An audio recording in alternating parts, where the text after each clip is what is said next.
Good? Yep. Okay. So the first thing, just for the camera purposes, give me your first and last name and spell both of them for me and your title. Okay. William Harris, William Harris. I am the owner of Willpower Fitness. Okay. So what does Willpower Fitness do?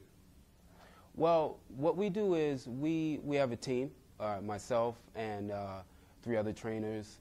We go out and we just educate, a lot of nonprofit organizations or companies about the importance of health and wellness. More so geared towards our youth and children who come out of local communities who may need that encouragement. Now, speaking of our youth, I noticed upstairs you guys were talking to the young people about learning healthy habits at an early age. Right. How important is it to get that mentally in your head at 10, 11, 12 years old that will hopefully last a lifetime? Yeah. I mean, that's a great question. I mean, it's very important to adopt healthy eating habits at a young age because, as you already know, children are very, very routine. And basically what they do is they feed off of not only what they see in their local communities, but what they see in their household. So if mom or dad, right, is accustomed to eating at Chinese restaurant or eating at fast food places, 9 times out of 10, your children are going to adopt the same unhealthy eating habits. And it's important that we get them at a young age because by the time that you're 20 or 30 years old, you don't have all these physical ailments, that you have to deal with, whether it be type 2 diabetes or hypertension or, any of these illnesses that are plaguing our neighborhoods. Now, you were talking to mostly minority kids upstairs, so to speak. Normally, minority folks lead statistics in all the wrong directions. Some saying to somebody else upstairs. Of course. What do we need to do mentally to change that? How do we change that? Is it just a diet? Is it just physical activity that we need to get more involved in? That's a funny question because the only way that that's going to change first is if we change our perception of the way food is actually meant to be consumed. Okay, food needs to be consumed as fuel. Okay, it doesn't matter how it's supposed to taste or if it's supposed to have a whole lot of sauce or a whole lot of hot sauce and salt and so on and so forth. Food is meant to be consumed as fuel so you can move on throughout your day. The issue with African Americans and minorities is the fact that we've been conditioned to think that the way that we've eaten from generation to generation is actually healthy.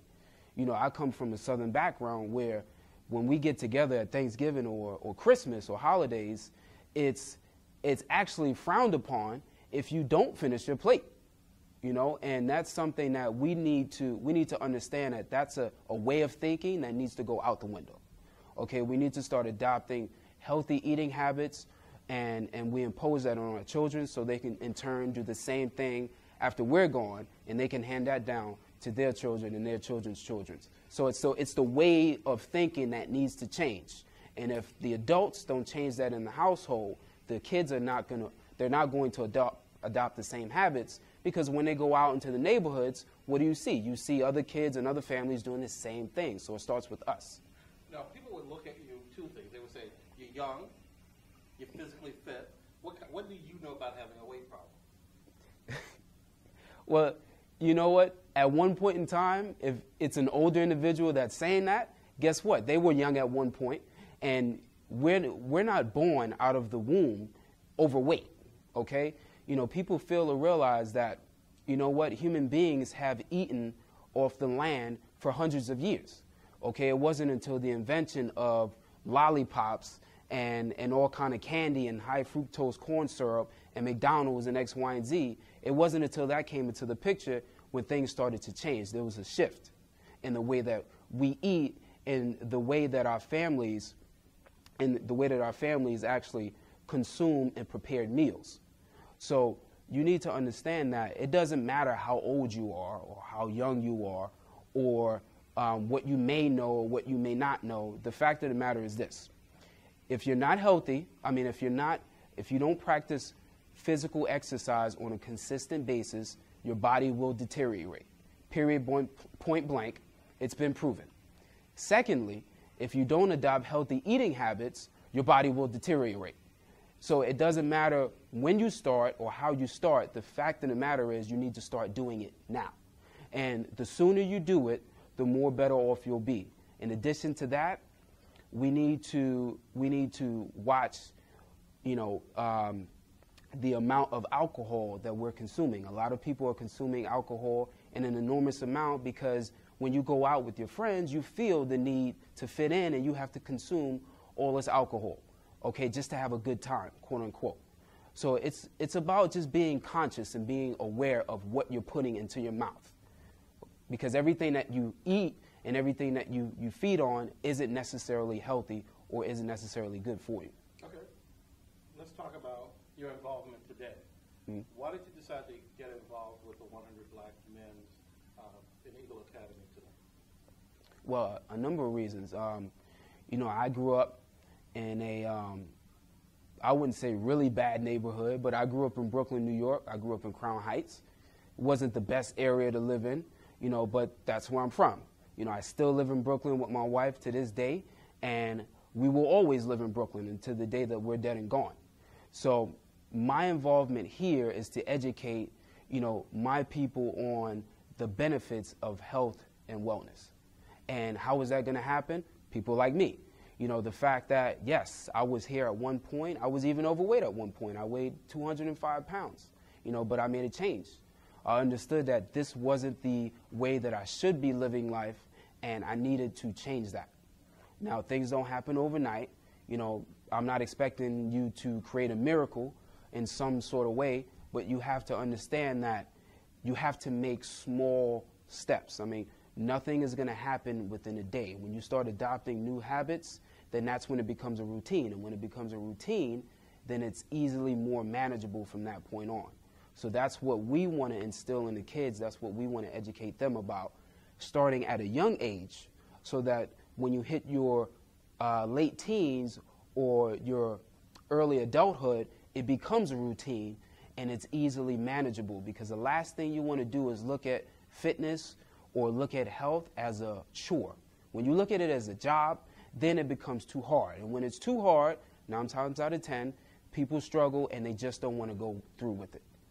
Now, I know the program just ended a couple hours ago. Mm-hmm. Did you get any feedback from the young people after your presentation?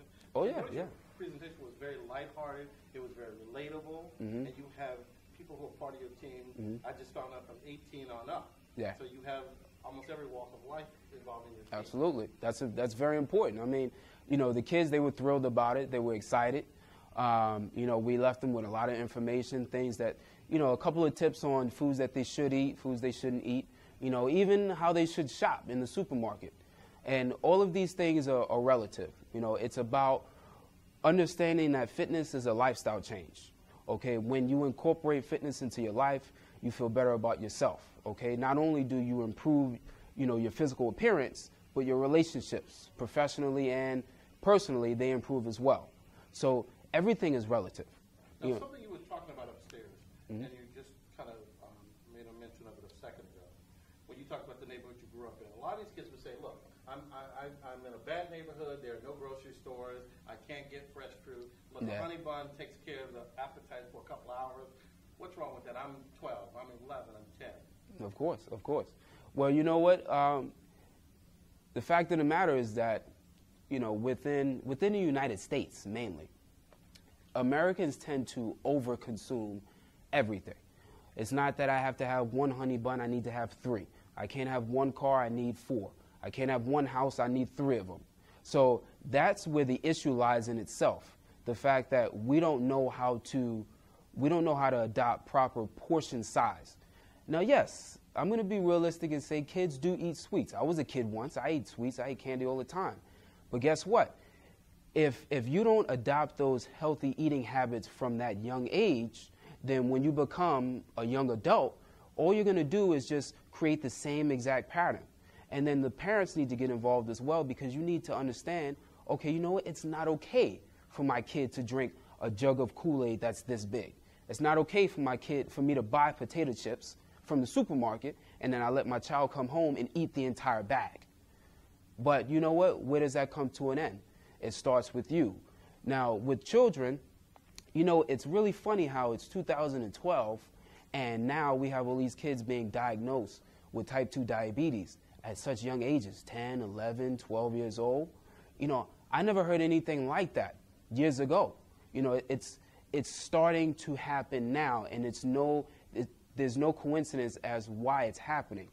Because children are in high schools, they're in junior high schools where they have vending machines, and all they do is just put in money and get candy and eat that throughout the entire day. Now, some people say the health and nutrition and physical fitness thing is because now you have so many one-parent families now, and the mother's doing all the working, the mother's doing all the cleaning, she has to raise the kids.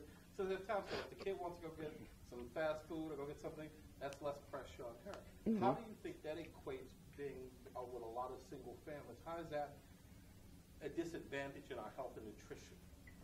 It's a big disadvantage. I mean, listen, you know, first I want to say I understand it's very hard being a single parent. You know, so my hat is off to them. There's a lot of mothers and a lot of single fathers too, you know, who are doing things for their children, you know, the best way they see fit.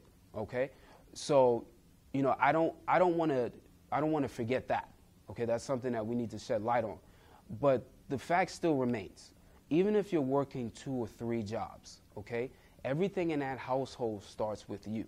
You have to make sure, being that you're providing for the household, you have to make sure that the food that you bring in that house is as healthy as possible.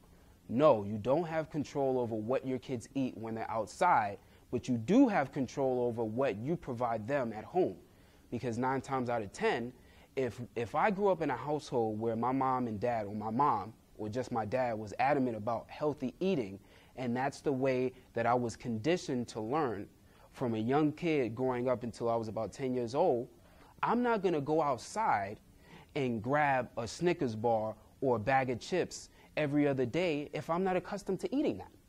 So it's about, everything starts at home. You need to adopt these eating habits from a young age.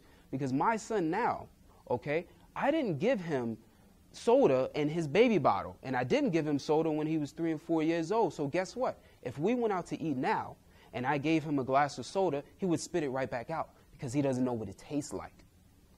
So I understand that things happen. I understand that, you know, you have a job, you got to do what you got to do. That's fine. It's all well and good. But attitude reflects leadership. So if you really want to be the leader of the household, everything starts with you. So in 30 seconds or less, for someone who wants to reset their program, what should they start doing? Number one, I'm going to get a slack for this, a lot of slack. Number one, cut out everything fried, period, point blank. A lot of people, the jaw's going to drop. I'm getting a lot of Snickers for it. Cut the fried foods, cut the soda altogether. I don't care if it's zero sugar or Diet Coke or whatever, cut it out altogether. The juice, keep it to a very, very bare minimum. Okay, stay away from everything white. Keep everything brown, whole wheat, whole grain. You want to stick to a lot of vegetables with every single meal, as many fruits and vegetables as you can get. Notice that all of these things that I'm saying, this is what we ate years ago, hundreds of years ago. We ate the same exact food. So if you want to change your life now, these are the small things, the small steps that you can take in doing so. You start that way, guaranteed you'll lose about 10 pounds just because of the fact that you haven't put any garbage in your system within the last month or so.